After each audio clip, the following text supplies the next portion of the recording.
Hello everyone, in this video, I will show you how to reset Windows 11 on a laptop. First, make sure you have backed up all your important files, because resetting your laptop will remove some or all of your data. On your Windows 11 laptop, click the Start button in the bottom left corner.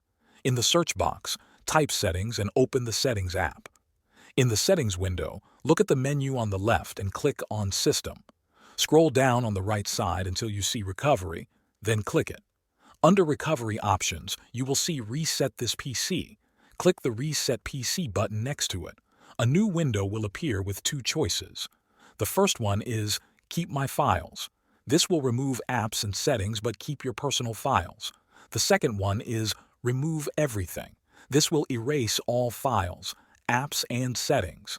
Choose the option you prefer by clicking on it. Next, you will see another choice between Cloud Download and Local Reinstall. Cloud Download will get the latest version of Windows from Microsoft servers. Local Reinstall will use the files already on your laptop. Pick the one you want. Cloud Download is better if you have a stable internet connection. Windows will show you a summary of what will happen.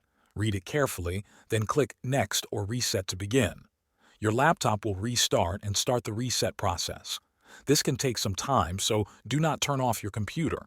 When it is done, your laptop will restart again and guide you through the setup steps, just like when it was new.